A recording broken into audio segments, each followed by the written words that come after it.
Mayday, catástrofes aéreas, aterrizaje milagroso. Esta es una historia real. La reconstrucción de los hechos se basa en los relatos de testigos presenciales. ¿Qué es lo peor que podría ocurrir en un avión? Quizás esto. Aquí arriba no hay suficiente oxígeno para sobrevivir. Un viento helado con la fuerza de un huracán sopla en el interior de la cabina. Aloha 243. La tripulación del vuelo pide auxilio, pero nadie les oye. Y el avión se dirige hacia una montaña. Aunque parezca una pesadilla, no lo es. Fue la realidad que vivieron las personas que se encontraban a bordo del vuelo 243 de Aloha Airlines. ¿Aloha 243 siguen en el aire? El veredicto de la investigación sacudió los cimientos del negocio de las líneas aéreas.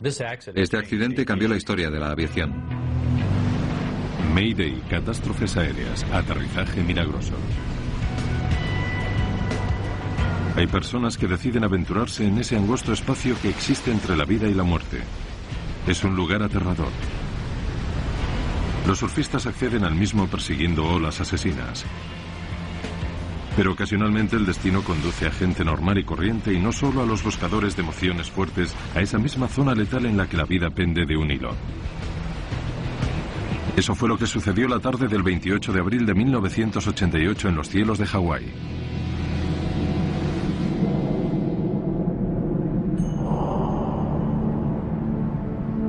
A la 1 de la tarde el vuelo 243 de Aloha Airlines se disponía a partir.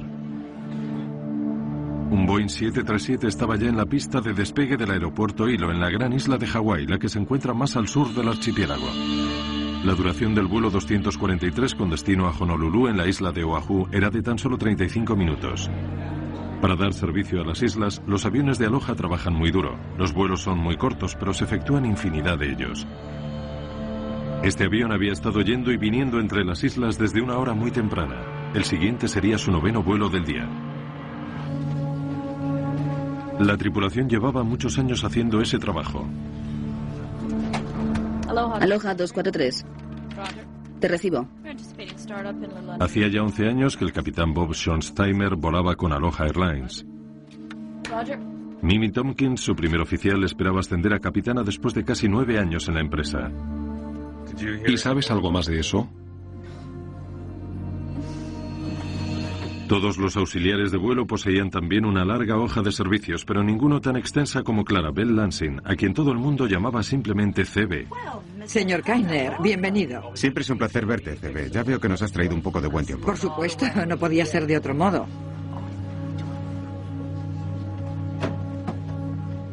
Permítame ayudarle con esto. Sí. CB era la jefa de cabina de pasajeros, la sobrecargo. Michelle Honda, una veterana que llevaba 14 años trabajando como auxiliar de vuelo, era la número 2. Jane Sato Tomita ocupaba ese puesto desde hacía 19 años. Era una de las tripulaciones más experimentadas que existían y viajaba a bordo de un avión que había cubierto los trayectos entre las islas de Hawái sin problema alguno durante 19 años. ¿Interruptores? El aparato tenía a sus espaldas casi 90.000 vuelos. En aquel momento tan solo otro 737 en todo el mundo superaba esa cifra sin precedentes. Comprobado. Los viajeros no tenían motivos para temer, sabían que estaban en buenas manos. Hasta que Gail Yamamoto, vio algo que le hizo detenerse.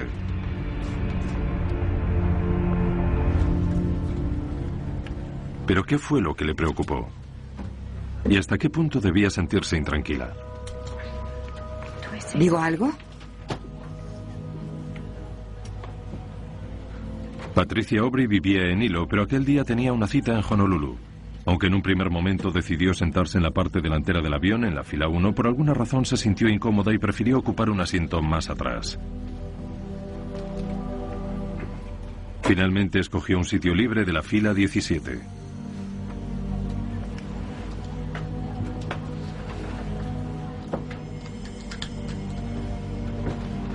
A la 1:25 el vuelo 243 ya está preparado para despegar.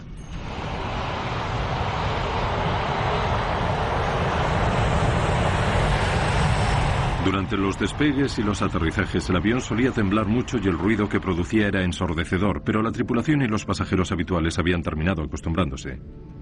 ¿Por qué debían preocuparse? Salida de Aloha. Aquí Aloha 243 ascendiendo a 3.000 pies. Entendido. Aunque era el capitán, Bob Schonsteimer decidió encargarse de las comunicaciones por radio con el Centro de Control de Tráfico Aéreo. Mimi Tompkins pilotaría el avión hasta Honolulu. La mayor parte del vuelo se invertía en ascender hasta la altitud de crucero. El avión tardaba 20 minutos en alcanzar los 7.300 metros.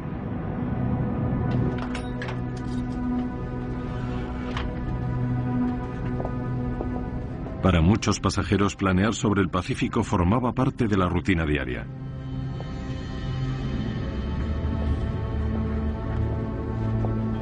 Era el caso, por ejemplo, de Howard Kitaoka, un vendedor que ocupaba la fila 5.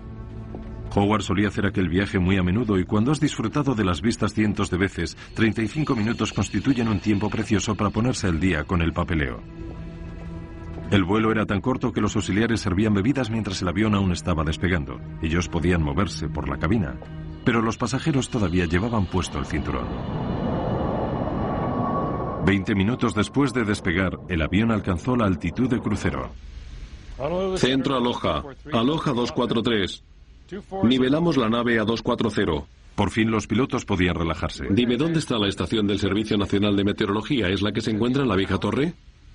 El tiempo era perfecto para volar y todo se desarrollaba como de costumbre.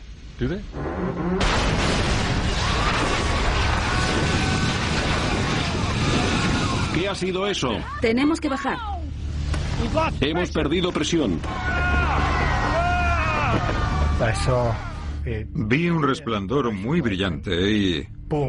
Todo lo que había en el avión estaba siendo succionado al exterior. Esto fue lo que sucedió. Una descompresión explosiva había arrancado 35 metros cuadrados de fuselaje. Estábamos en medio de una ráfaga de viento tremenda que soplaba con una fuerza increíble. Un montón de cosas fueron succionadas.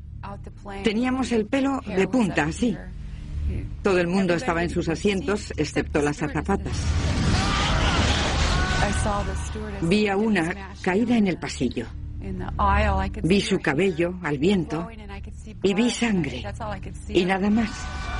Jane Sato Tomita había recibido el impacto de varios escombros en la fila 2. La fuerza de la explosión arrojó a Michelle Honda al suelo a la altura de la fila 15 y no había ni rastro de C.B. Lansing. Torre, yo tomaré el control. No te oigo. Tan solo habían pasado unos segundos desde la explosión. El ruido del viento hacía imposible la comunicación entre los miembros de la tripulación. No te oigo. Hemos perdido presión. En ese momento, por primera vez, comenzaron a intuir lo que había sucedido. Sobre una amalgama de escombros se veía el cielo azul donde antes estaba el techo del avión. Las primeras 5 filas habían quedado completamente descubiertas a ambos lados del aparato. El peligro inicial de ser succionados hasta el exterior había pasado, ya que para entonces todo el avión se encontraba completamente despresurizado. Pero los pasajeros aún no estaban a salvo. Faltó poco para que mi compañero de asiento se saliera del avión, porque en aquel momento solo quedaba el suelo. No había ni paredes ni techo, así que le sujeté. El frío y la privación de oxígeno pueden resultar letales. Imaginen la escena que debió vivirse allí arriba. El techo del avión estaba roto. Los pasajeros no podían obtener oxígeno adicional porque los conductos que lo suministraban habían desaparecido. Y a una altitud de 7.300 metros y con muy poco que respirar, pronto quedaron incapacitados. La disminución de los niveles de oxígeno se conoce como hipoxia. Si una persona permanece a esa altitud durante un periodo de tiempo prolongado, va perdiendo sus facultades físicas. Además, puesto que el techo del avión había desaparecido, dentro de aquella cabina soplaban vientos más fuertes que los de un huracán. Pero los pasajeros vestían la indumentaria apropiada para la primavera en Hawái, no para soportar temperaturas de 45 grados bajo cero. De permanecer a 7.300 metros de altura, aquella gente moriría. Sobre el Océano Pacífico se desarrollaba un drama extraordinario.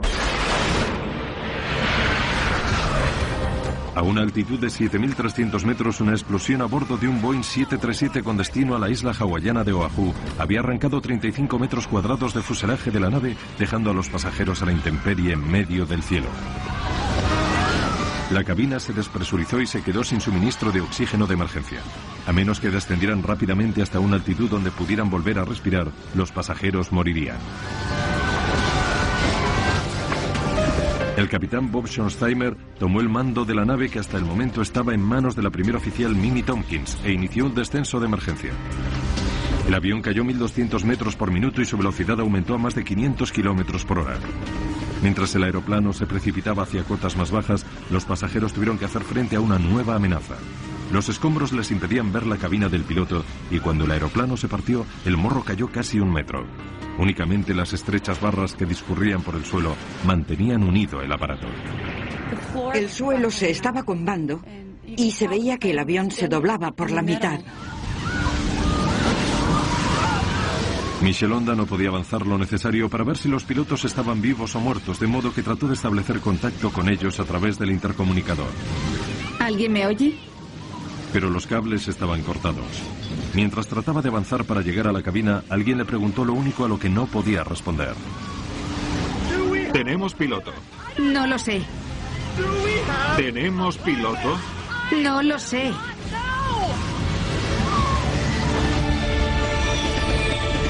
¿Saben pilotar un avión? El pánico debió apoderarse de los pasajeros cuando la azafata hizo la pregunta que ninguno de ellos deseaba oír. ¿Saben pilotar un avión? Mientras la primera oficial Mimi Tompkins trataba de avisar al control de tráfico aéreo de Honolulu.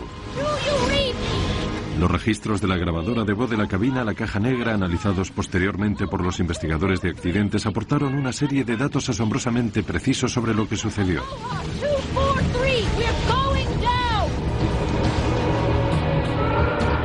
El punto más cercano donde podían intentar el aterrizaje era la isla de Maui, pero el aeropuerto Kahului se encuentra entre 2 montañas volcánicas. Entre ellos y la seguridad se interponía una cumbre de 3.000 metros de altura. Para llegar desde el punto de la explosión hasta el aeropuerto Kahului, el piloto tenía que realizar una delicada maniobra con el fin de evitar la elevación del terreno. ¿Lograría el frágil aeroplano soportar la presión que implicaba un cambio de rumbo o la de un aterrizaje si conseguía alcanzar el aeropuerto? ¿Y cómo podrían sobrevivir quienes viajaban a bordo? Jane Sato Tomita estaba casi inconsciente. Howard Kitaoka le tomó la mano y la estrechó con la suya. Únicamente cuando Jane le respondió con el mismo gesto supo que seguía viva. No sé con seguridad si estaba consciente, pero logré apretarle la mano. Y ella me respondió estrechando la mía. Nos quedamos así un buen rato. En un momento así, el mero hecho de estrechar una mano es realmente emotivo. Aloha 243. ¿Me reciben? Mimi Tompkins no lograba comunicarse con el control de tráfico aéreo de Honolulu, por lo que cambió la frecuencia de la torre del aeropuerto Kahului de Maui. Torre de Maui. Aloha 243. Torre de Maui. Aloha 243. Aquí, Torre, ¿puede repetir sus datos? Aloha 243. Nos disponemos a aterrizar. 3 minutos después de la explosión, la tripulación logró establecer contacto radiofónico con tierra firme. Estamos despresurizados. Tenemos una emergencia. Aloha 243, indique su posición. Estamos al este de Point McKenna. Descendemos desde una altitud de 3.300 metros. Solicitamos autorización para aterrizar en Maui y la presencia de equipos de urgencias. ¿Parque de bomberos del aeropuerto? Tenemos un 737 de Aloha a unos 5 minutos de aquí, a unos 32 kilómetros. Aterrizará en la pista 02. Problema de descompresión. El piloto afirma que se trata de una emergencia. Gracias, Torre de Maui. Atención, atención. A todo el parque, tenemos una situación de emergencia en pleno vuelo. Es un 737. Está a 5 minutos, 32 kilómetros y se dirige a la pista 2. Hay personas a bordo, ignoramos si transporta combustible. En este momento tiene problemas de descompresión. Pista 2, pista 2.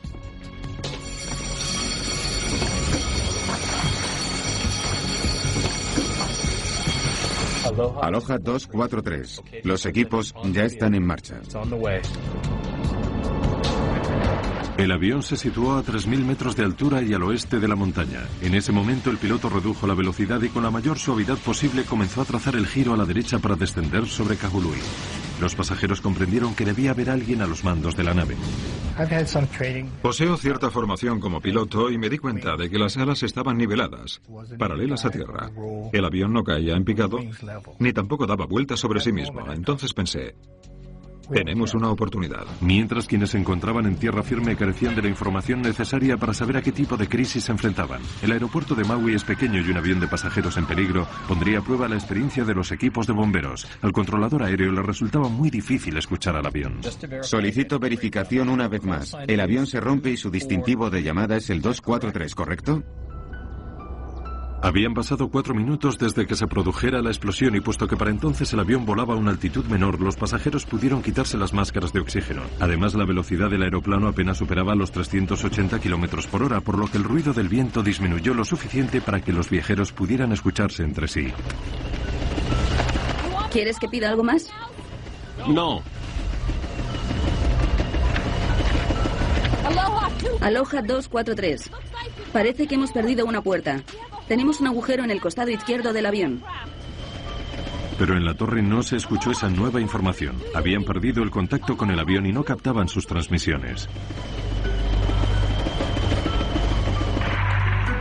Aloha 243, ¿sigue ahí arriba? El problema era un mal funcionamiento de la radio, se trataba de algo aún peor. Aloha 243. Al no obtener respuesta del avión en apuros, el controlador temió lo peor. Aloha 243. Aloha 243, ¿sigue ahí arriba? Aloha 243, si sigue ahí, por favor, identifíquese. Afirmativo. Entendido, Aloha 243. Ya tengo su identificación. Todo listo para el aterrizaje. Viento 040 a 20 nudos. Por fin se restableció la comunicación, pero las dificultades de la tripulación no habían terminado. Cabina, ¿me escuchan? Mimi Tompkins intentó ponerse en contacto con la cabina de pasajeros por medio del intercomunicador, pero no obtuvo respuesta. Los pilotos ignoraban lo que estaba sucediendo tras ellos. El avión seguía en el aire y el capitán tenía que concentrarse en pilotarlo, sin saber con exactitud los daños que se habían producido en la parte trasera. Dile que necesitaremos ayuda para evacuar. De acuerdo. Torre de Maui, aquí Aloha 243. ¿Me escuchan en la frecuencia de la torre? Aloha 243, le escucho alto y claro, adelante. Vamos a necesitar ayuda. No podemos comunicarnos con los auxiliares de vuelo. Y necesitaremos asistencia para los pasajeros cuando aterricemos. De acuerdo, necesitarán una ambulancia, ¿correcto? Afirmativo. Durante el descenso, los pasajeros vivieron momentos de absoluto terror. El avión seguía temblando. Los portaequipajes se nos caían encima y había cables eléctricos volando y emitiendo terribles chasquidos. Aquello era un caos. Parecía como si el aparato fuera a partirse por la mitad. Y de repente surgió otro problema al que los pilotos tuvieron que hacer frente. Parece una reversión manual. ¿Qué? Parece que hay una reversión manual en los controles de vuelo. El piloto intuyó que los sistemas hidráulicos como la dirección asistida de un automóvil habían fallado. El armazón del avión se hallaba sometido a una gran presión. Tenían que aterrizar lo antes posible. ¿Podemos mantener la altitud? La tripulación temía que la instalación eléctrica o cables de control decisivos hubieran sido seccionados e ignoraba si alguna de las partes vitales del avión sufría daños. Intentemos volar con el tren de aterrizaje desplegado. De acuerdo, adelante. En el cuadro de mandos hay unas luces que indican si el tren de aterrizaje se ha desplegado correctamente o no. El principal funcionó con normalidad, pero la luz correspondiente al tren de aterrizaje del morro no se encendía. Lo último que deseaba el piloto, sobre todo teniendo en cuenta las condiciones en que se encontraba aquel avión, era quedarse sin tren de aterrizaje en el morro, porque cuando la parte delantera del aparato impactara contra la pista, el avión se partiría. Y probablemente los depósitos de combustible se romperían, lo que podría dar lugar a una explosión y a un incendio terribles. Tras un segundo intento de desplegar el tren de aterrizaje del morro, la luz seguía apagada. Pero la comunicación por radio era tan mala que la torre aún estaba tratando de asimilar la crítica situación. Aloha 243, solo quería verificar que necesitan una ambulancia, ¿es correcto? Siguen sin comprender lo que pasa. Afirmativo. Entendido. ¿Cuántos heridos calculan que hay? No tenemos ni idea. No podemos comunicarnos con los auxiliares de vuelo. De acuerdo, ya hay una ambulancia en camino. Es posible que no tengamos tren de aterrizaje en el morro. Bob Schonheimer tuvo que tomar una decisión vital. Debía esperar a la confirmación de que el tren de aterrizaje se había desplegado o aterrizar de todos modos. Según los manuales, en un caso así los pilotos deben sobrevolar el aeropuerto para que los controladores del tráfico aéreo comprueben el estado del tren de aterrizaje y les comuniquen si pueden o no contar con él. A continuación, los pilotos vuelan alrededor del aeropuerto, inician la aproximación y luego aterrizan. Pero con un avión que podría romperse en cualquier momento, dicha opción era totalmente inviable. Dile que tenemos problemas, pero que aterrizaremos de todos modos, incluso sin tren de aterrizaje en el morro. No obstante, deben saber que según nuestros indicadores ese tren de aterrizaje no se ha desplegado. Aloha 243. El viento ahora es 050. Los equipos de emergencia están en posición. De acuerdo. Han de saber que no tenemos tren de aterrizaje en el morro. Vamos a aterrizar sin él. Entendido. Si necesita otro tipo de asistencia, comuníquenoslo. Necesitamos todo el equipamiento que tengan. Maui no es el mejor lugar para aterrizar con un avión en mal estado. La costa norte de la isla está muy expuesta y se encuentra en plena trayectoria de los vientos alisios. Colóquense en posición para un aterrizaje de emergencia. Agachen la cabeza y protéjanse con los brazos. Cualquier tipo de turbulencia en pleno vuelo hubiera sometido a una gran presión a la parte delantera del avión y existían muchas probabilidades de que la cabina del piloto se separara del resto del fuselaje. Aquello hubiera sido una catástrofe, pues habría supuesto la pérdida del avión. El aeropuerto ya estaba a la vista, pero Bob Schonsteimer aún tendría que tomar más decisiones críticas. Empezó disminuyendo la velocidad del avión para aterrizar. Tratemos de colocar los alerones en 15. Los alerones de un avión son paneles deslizantes situados en la parte trasera de las alas. Para aumentar la elevación cuando la velocidad es más lenta hay que extenderlos durante el despegue y el aterrizaje. ¿El control es más fácil con los alerones arriba? Sí, vuelve a ponerlos en 5. ¿Puedes darme una velocidad variable para un aterrizaje con alerones en 5 grados? No hay dos aterrizajes iguales. Los pilotos han de tener en cuenta infinidad de factores. La velocidad y dirección del viento, los pasajeros y el combustible que transportan y la longitud de la pista de aterrizaje que tienen ante sí. ¿Quieres que baje los alerones cuando aterricemos? Sí, pero solo después de tocar tierra. De acuerdo. Mediante una complicada fórmula se calcula la velocidad de aterrizaje segura, e incluso en el punto culminante de una crisis como esta, los pilotos han de recurrir al manual. Los alerones harán las veces de freno si se despliegan una vez que el aparato toque tierra, pero si la operación se realiza antes, toda la estructura del avión se vería sometida a una presión que podría hacerla a pedazos. Recordemos que los pilotos no estaban entrenados para actuar en una situación como esta y al faltarles el techo de la nave, se convirtieron en meros pilotos en pruebas. Los efectos aerodinámicos del avión eran muy diferentes de aquellos a los que estaban acostumbrados, de modo que tuvieron que manejarlo dejándose guiar por su instinto. Según los cálculos que efectuaron, la velocidad de aterrizaje segura teniendo en cuenta la longitud de la pista de Kahului era de 152 nudos, 282 kilómetros por hora.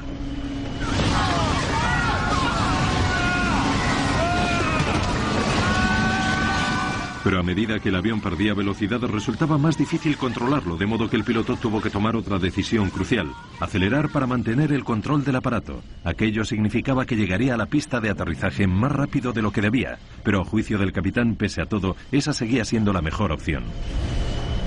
Me dio la sensación de que la velocidad a la que nos acercábamos a la pista de aterrizaje era muy alta. No sé, no me pregunten a cuántos kilómetros por hora íbamos porque no lo sé. Pero en comparación con otros aterrizajes me pareció que avanzábamos muy rápido. Los equipos de rescate por accidentes se dispusieron a enfrentarse al peor de los escenarios. A tal velocidad y sin tren de aterrizaje parecía inevitable que en el momento en que el avión tocara tierra el combustible se prendiera, dando lugar a un catastrófico incendio. En aquellas condiciones, sin tren de aterrizaje en el morro, la decisión de tomar tierra pudo ser la sentencia de muerte de todas las personas que viajaban. Habían pasado 12 terribles minutos desde la explosión y algunos pasajeros estaban convencidos de que no lograrían salir vivos de allí. Pensé que acabaría en el agua donde me comerían los tiburones. Entonces vi la montaña, pero jamás creí que lograríamos salvarla. Solo sabía que nos estrellaríamos contra ella. Después, cuando vimos por fin el aeropuerto, pensé que moriría quemada, porque el avión se incendiaría al chocar contra la pista de aterrizaje. De repente llegó la noticia por la que los pilotos habían estado rezando. El tren de aterrizaje está afuera. Llama para comunicar que el tren está fuera. Estupendo, gracias. Aloha 243, para su información vemos el tren de aterrizaje desplegado. Está desplegado. ¿Quieres que coloque los alerones en 40? ¿Te ayudo? No, cuando estemos en tierra.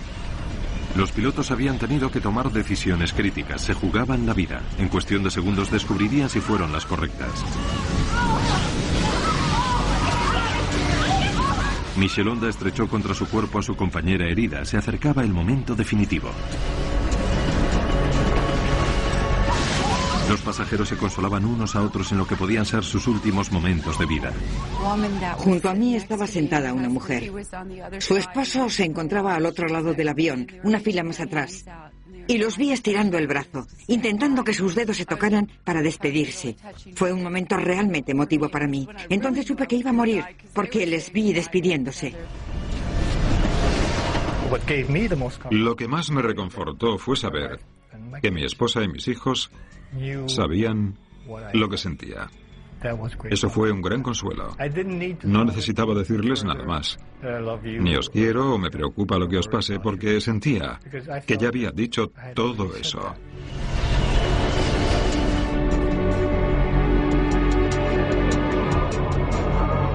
Aunque el tren de aterrizaje delantero se había desplegado, la tripulación del avión seguía sin saber si se encontraba en buenas condiciones o si se desplomaría en el momento del aterrizaje. De no resistir el peso de la nave, 40.000 kilos de avión moviéndose a casi 320 kilómetros por hora acabarían estrellándose de frente contra el pavimento.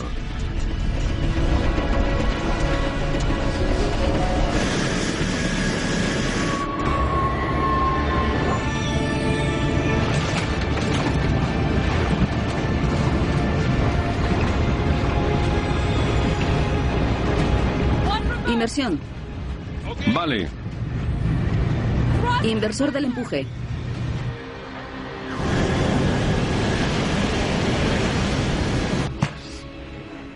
Aloha 243, apague el motor donde está. Sí. Todo está bien, el tren de aterrizaje resistió. Los coches de bomberos ya están en camino.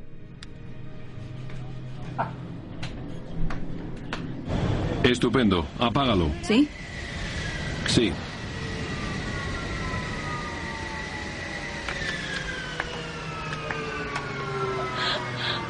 Dios.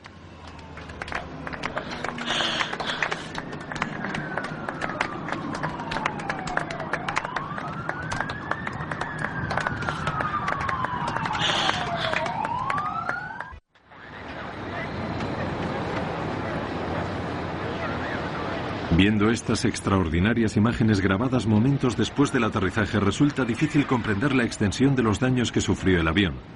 Terminaba de completarse una evacuación de emergencia de los pasajeros que resultaron ilesos, pero aún había que ayudar a salir del aparato a otros que sí estaban heridos. Es asombroso que el 737 lograra mantenerse en el aire durante aquellos aterradores 13 minutos. El capitán Schonsteimer recibía los agradecimientos de los pasajeros que tan solo unos minutos antes estaban convencidos de que iban a morir. Poco a poco la tensión se fue desvaneciendo. Le dije, sí, tío. Eso fue todo. El piloto hizo un trabajo extraordinario. Patricia Aubry abrazaba a su heroína Michelonda. Estaba llorando. Evidentemente había sido una experiencia muy traumática para todos. Fue horrible mirar el avión y ver a toda esa gente sangrando. Yo me tocaba el cuerpo y pensaba, estoy aquí, no puedo creer que siga viva. Aquel último impulso de cambiar de asiento le salvó de resultar herida. Puede incluso que de morir. Algo me decía que no me sentara allí. No tenía una buena razón para trasladarme, pero mi ángel guardián me dio un golpecito en el hombro y me dijo que me moviera. Un último y desesperado recuento de los pasajeros hecho por Michelonda confirmó los peores temores de la tripulación. Cebe Lansing, la veterana que llevaba 37 años volando con la compañía, había desaparecido. Enseguida se inició una búsqueda en la parcela de océano sobre la que tuvo lugar la explosión, pero no se encontró su cuerpo y tampoco restos del avión. Jane Sato Tomita comenzaba a recuperarse. 7 pasajeros estaban heridos de gravedad. La peor lesión era una fractura de cráneo. Pero ¿cómo logró sobrevivir el resto? En el momento de la descompresión, únicamente sus cinturones marcaron la diferencia entre la vida y la muerte. De repente escuchamos un ruido tremendo y aquello se partió. Yo creí que habíamos saltado por los aires, pero todos teníamos el cinturón abrochado, o al menos la mayoría, pues de lo contrario habríamos perdido a más gente. Pero hubo algo más. En el momento clave, los fuertes vientos tan característicos de Maui dejaron de soplar. Me sorprendió mucho ver que faltaba la parte delantera del fuselaje. Lo gracioso de todo esto es que cuando el avión comenzó a aproximarse al aeropuerto no había viento. Estoy seguro de que si hubiera soplado el viento, el aparato no lo habría conseguido. Se hubiera partido en 2 pedazos. Es un milagro. Un verdadero milagro. Este episodio es uno de los eventos más importantes de la historia de la aviación. Ningún avión ha conseguido aterrizar con daños de esa envergadura. Lo único que mantenía la cabina de mando unida al resto del fuselaje eran las barras que discurrían por el suelo. Aquella gente básicamente pendía de un hilo. Efectuando un minucioso estudio del fuselaje, los investigadores trataron de determinar los motivos por los que la estructura del avión permaneció de una pieza. El factor decisivo resultó ser la localización precisa de la explosión. El hecho de que los daños se localizaran en la parte superior del avión les salvó. El morro se estaba cayendo, pero estas barras mantuvieron el aparato de una pieza, soportando una gran tensión. Gracias a ellas, aunque estuvo a punto de partirse, la estructura conservó su solidez. Si estos daños se hubieran producido en el suelo, el morro habría ejercido una presión excesiva sobre toda la estructura, que hubiera terminado combándose y rompiéndose. Fue una gran suerte que la zona más afectada fuera el techo de la nave. Pero ¿cómo es posible que el techo de un avión salte por los aires de repente?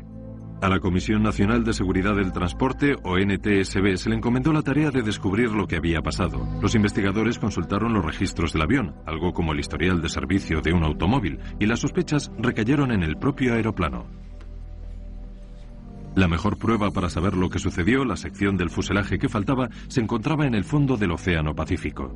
Pero uniendo cuidadosamente las pistas de que disponían, los investigadores confiaban en resolver uno de los accidentes más espectaculares de todos los tiempos. En los 38 años que habían pasado desde su lanzamiento en 1967, se vendieron más de 5.000 Boeing 737. Cada 5 segundos un 737 despega en algún lugar del mundo. El avión del accidente era el número 152 de una línea de producción entregada en mayo de 1969. Habían sido diseñados para una vida útil de 20 años y 75.000 vuelos. Sin embargo, este en concreto superó con creces esa cifra, aunque muchos de sus trayectos fueron de corta duración. Su fuselaje estuvo sometido a constantes tensiones debido a la presurización. El fuselaje de los aviones respira, es decir, se expande y contrae en función de la altitud. Cuando se encuentra en el suelo está contraído y cuando asciende hasta una altitud de 7.300 metros se expande. Así pues, el avión se halla sometido constantemente a ciclos de expansión y contracción debido a la presurización. Dichos ciclos debilitan la estructura a lo largo de un dilatado periodo de tiempo y a tenor del historial de este avión, el hecho de que tuviera ciclos muy altos probablemente influyera en el debilitamiento de la estructura del fuselaje. Dado que son miles los 737 que suben a los cielos cada día, los investigadores tenían que averiguar con total seguridad lo que hizo explotar a este. En Washington, Distrito Federal, se encontraba Jim Wilde, uno de los miembros de la NTSB que trabajaban en el caso. Su experiencia como metalúrgico resultó crucial. Recibí una llamada en medio de la noche, serían las 2 de la madrugada. Era mi jefe, me dijo que se había producido un accidente en Hawái y que estaban formando un equipo de investigación, de modo que me subí a un avión y me desplacé hasta la isla.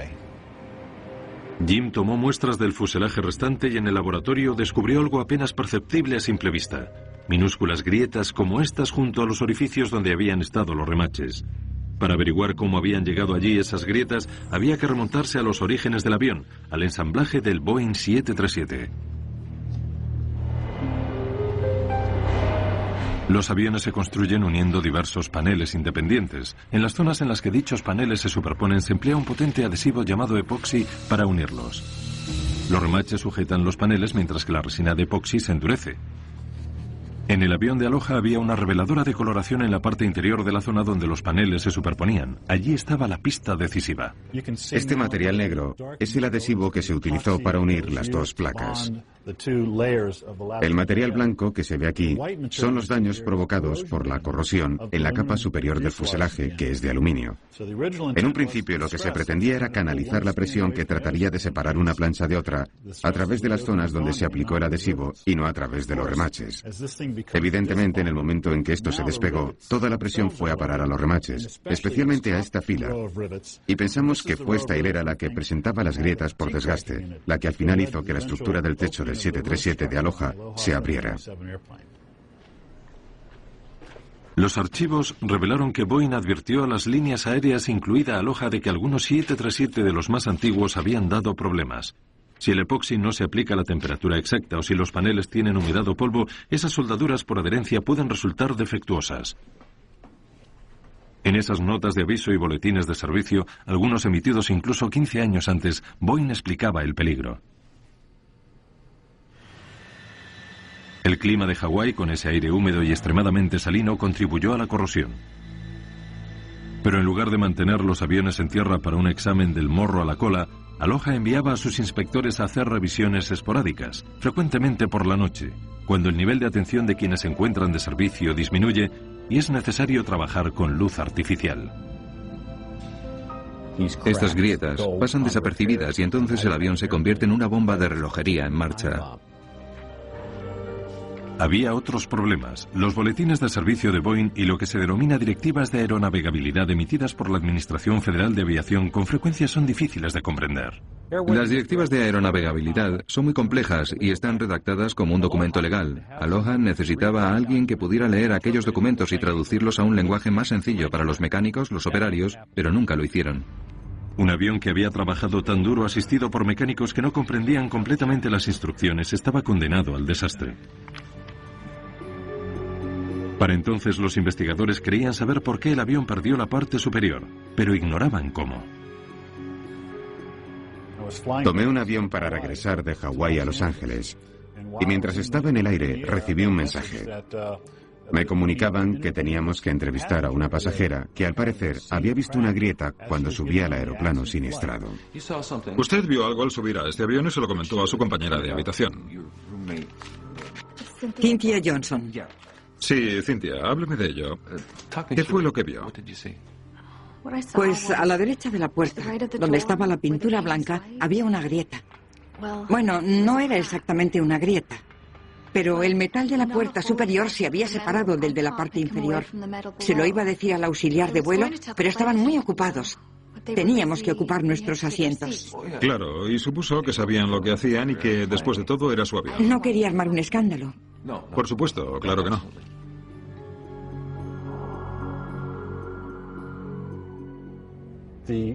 La testigo vio una grieta en esta zona y encontramos fisuras por fatiga hasta este punto. Esta es la línea en la que se unieron ambas grietas. Al hacerlo, una pieza cayó y se desprendió y la otra salió volando y cayó por el lado derecho. Pero algo seguía sin encajar. Boeing diseñó el 737 y otros de sus aviones para que nunca sucediera algo así. Todo el interior del fuselaje del avión está recubierto por unas placas de 25 centímetros llamadas flejes, cuya misión es reforzar la estructura y controlar cualquier posible rotura. Si apareciera una grieta, tan solo debería extenderse hasta el siguiente fleje antes de desprenderse en un ángulo de 90 grados. De ese modo, aunque exista un agujero en el avión, actuará como válvula de seguridad. El objetivo de los flejes es confinar cualquier tipo de desgarro o grieta que aparezca en la cubierta superior del fuselaje a una superficie cuadrada de 25 centímetros. Si permites que la fisura vaya más allá de esa parcela, podrían peligrar secciones más extensas del fuselaje y hacerlo reventar. Ese cuadrado de 25 centímetros permite una descompresión controlada y limita los daños estructurales a una zona muy pequeña. Entonces, ¿por qué falló en este caso la válvula de seguridad? La NTSB pensaba que había tantas grietas en el fuselaje que simplemente se unieron atravesando los flejes. El avión de Aloha era único en varios aspectos. En primer lugar, por el modo en que operaba, realizaba vuelos muy cortos, así que se sometía a un gran número de ciclos de presurización y los remaches experimentaban una presión intermitente. En segundo lugar, al separarse las placas, toda la presión recayó sobre los remaches. Eso hizo que las grietas se unieran y que el techo se desprendiera del avión. ¿Pero era esa la respuesta final sobre lo que le sucedió al vuelo 243? Poco después surgió una nueva teoría que podría arrojar nueva luz sobre aquel dramático suceso.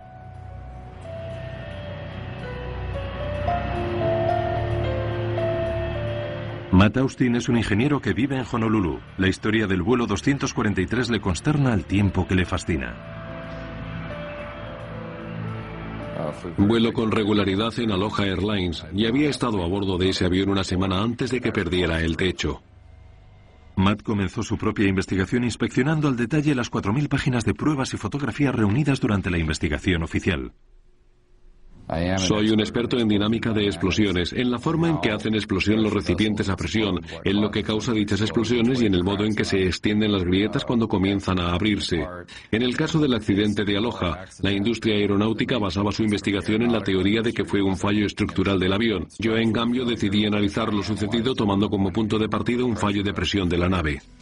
Mientras revisaba las pruebas, se planteaba sin cesar una pregunta. ¿Por qué C.B. Lansing salió volando del avión y no le sucedió lo mismo a su compañera Jane Sato Tomita? Jane se encontraba más adelante que C.B. en el momento crucial. Jane estaba en la fila 2 y C.B. en la 5. La NTSB cree que la separación del techo comenzó cerca de la fila 3.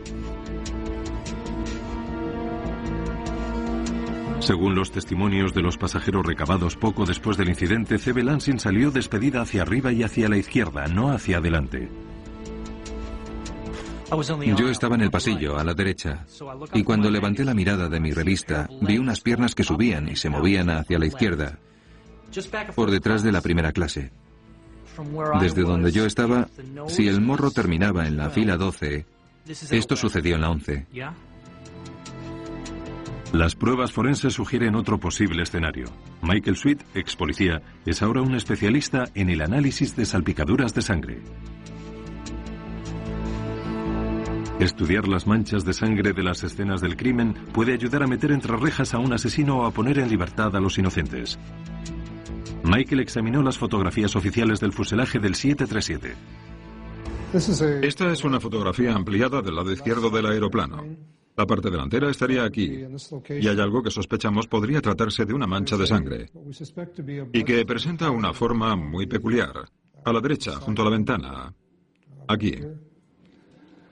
¿Podría esa mancha ser el lugar en el que la cabeza de C.B. Lansing impactó contra el exterior del fuselaje? Así lo cree el analista. El hecho de que haya manchas de sangre en el costado del avión, en mi opinión, indica que la fuente de la que salió dicha sangre, en este caso, se encontraba momentáneamente atrapada cuando entró en contacto con el lateral del aparato. Este análisis tan solo sugiere que estaba atrapada, pero no explica cómo o por qué. Matt Austin cree tener la respuesta. El 28 de abril de 1988, un Boeing 737 propiedad de Aloha Airlines en Hawái sufría una descompresión explosiva en pleno vuelo. Por increíble que parezca, logró aterrizar entero tras perder únicamente a un miembro de su tripulación. Los investigadores culparon del siniestro al desgaste del metal debido a un mantenimiento mediocre. Pero pronto surgió una polémica teoría que ponía en entredicho al menos parte de la cadena de sucesos. ¿Y si se hubiera abierto un agujero de seguridad tal y como estaba previsto, pero directamente sobre el auxiliar de vuelo? Matt Austin cree que C.B. Lansing fue succionada por dicho agujero y quedó atrapada en él bloqueándolo momentáneamente. Todo el aire que trataba de escapar no tenía ningún sitio a donde ir, por lo que se concentró hasta dar lugar a un enorme pico de presión. Y eso fue lo que hizo saltar por los aires el techo del avión. Lo que Matt describe se conoce como golpe de ariete. En términos científicos, el aire es fluido, como el agua, y en una bañera se puede demostrar fácilmente en qué consiste el fenómeno. El agua escapa por el desagüe. Si acercamos el tapón al agujero, será succionado de inmediato y creará una fuerza, que es un ejemplo muy sencillo de golpe de ariete. Matt cree que este fenómeno, a una escala descomunal, provocó el accidente. Es muy trágico, pero si no observamos las pruebas forenses que quedan atrás, no comprenderemos exactamente lo que provocó la descompresión explosiva y posiblemente tampoco podremos evitar que la desgracia se repita. La NTSB afirma que la teoría del golpe de ariete es válida desde el punto de vista científico, pero para ellos las pruebas siguen indicando algo mucho más simple, un fallo casi simultáneo en muchos de los puntos débiles del avión. Las investigaciones de la Comisión de Seguridad nunca se han cerrado por completo y siempre tendremos en cuenta cualquier nueva información que aparezca. Con respecto al accidente de la Aloha, no hemos cambiado nuestra causa probable. Nos quedamos con la causa tal y como la determinamos en el año 88. Puesto que nunca se encontraron las pruebas físicas determinantes, probablemente jamás llegará a saberse qué sucedió a bordo en el preciso instante de la explosión. La mayor parte de las culpas recayeron sobre la dirección de Aloha Airlines por su mediocre sistema de mantenimiento. La NTSB exigió a la Administración Federal de Aviación que se esforzara más por garantizar el cumplimiento de las directrices de mantenimiento. Boeing ya había realizado mejoras en su proceso de fabricación para evitar que el compuesto adhesivo se contaminara tan fácilmente. Lo que sucedió en el vuelo 243 hizo mucho más seguros los desplazamientos aéreos. Poco después, el Congreso aprobó el Acta de Investigación para la Seguridad de la Aviación. El accidente tuvo una repercusión muy profunda en la industria de la aviación y en la forma de actuar con respecto a los aparatos más antiguos. Modificamos el modo en que supervisamos su envejecimiento, las inspecciones a las que los sometemos y, por supuesto, la forma de fabricarlos. Ahora empleamos procesos distintos. Este accidente fue decisivo para la historia de la aviación.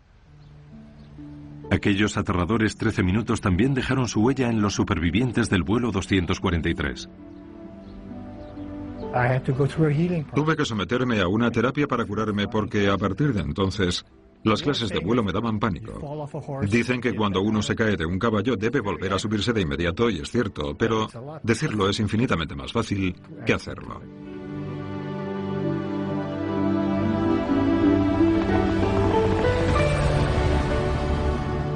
También Patricia Aubry tuvo que hallar un modo de enfrentarse a los recuerdos, y lo que hizo fue visitar la misma parcela de espacio aéreo en la que vivió aquella pesadilla. Volé acompañada de mi psicólogo. Me sometí a un proceso al que llaman desensibilización, en el que te obligas a enfrentarte a tu miedo. Y lo haces cuantas veces sea necesario hasta que dejes de experimentar reacciones negativas. Antes de que aquello me sucediera, cuando me pasaba algo malo decía, odio la vida. Pero ahora sé que no es cierto, que puedo soportarlo todo. Afrontaré cualquier contratiempo, pero prefiero estar viva.